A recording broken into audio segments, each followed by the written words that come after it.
Assalamualaikum warahmatullahi wabarakatuh. Perkenalkan, nama saya Febrian Hidayat, MPM 722462018. Saya di sini akan menjelaskan mengenai peran OJK dalam manajemen risiko perbankan. Yang pertama, mengetahui dari apa itu OJK atau Otoritas Jasa Keuangan. OJK atau Otoritas Jasa Keuangan adalah lembaga negara yang bertugas mengatur dan mengawasi kegiatan di sektor jasa keuangan di Indonesia. OJK dibentuk berdasarkan Undang-Undang Nomor 21 Tahun 2011.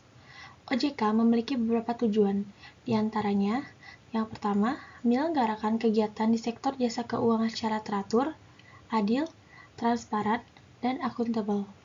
Mewujudkan sistem keuangan yang tumbuh secara berkelanjutan dan stabil. Melindungi kepentingan konsumen dan masyarakat. Selanjutnya, mendukung kepentingan sektor jasa keuangan secara menyeluruh dan menjaga kepentingan nasional. OJK berwenang untuk melakukan pemeriksaan, penyidikan, dan perlindungan konsumen.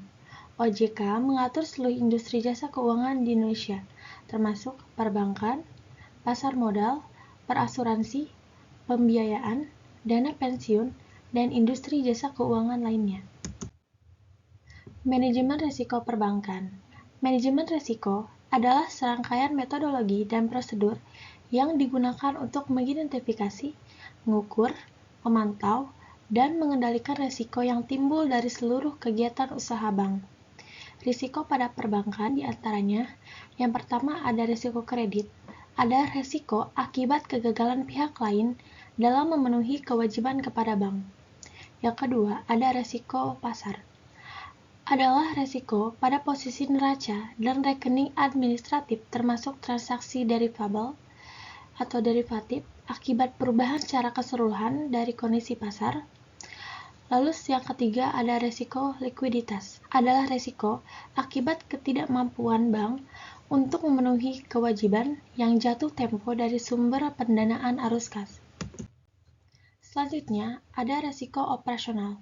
Adalah resiko akibat ketidakcukupan atau tidak berfungsinya proses internal, kesalahan manusia, kegagalan sistem, atau adanya kejadian-kejadian eksternal yang mempengaruhi operasi bank. Yang kelima adalah resiko kepatuhan. Adalah resiko akibat bank tidak mematuhi atau tidak melaksanakan peraturan perundang-undangan dan ketentuan.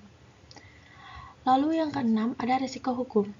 Adalah resiko akibat tuntutan atau kelemahan aspek yuridis. Lalu yang ketujuh ada resiko reputasi. Adalah resiko akibat menurunnya tingkat kepercayaan pemangku kepentingan. Yang kedelapan ada resiko strategis. Adalah resiko akibat ketidaktepatan dalam pengambilan atau pelaksanaan suatu strategis. Peran OJK dalam manajemen risiko perbankan adalah yang pertama, menguatkan kompetensi dan integrasi profesi manajemen risiko di sektor jasa keuangan. Yang kedua, mendorong kolaborasi dan sinergi seluruh pemangku kepentingan termasuk profesi manajemen risiko. Yang ketiga, meningkatkan kualitas pencegahan risiko.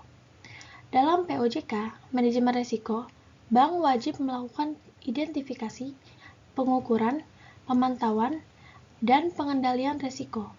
Proses ini harus didukung oleh sistem informasi manajemen yang tepat waktu dan laporan yang akurat dan informatif.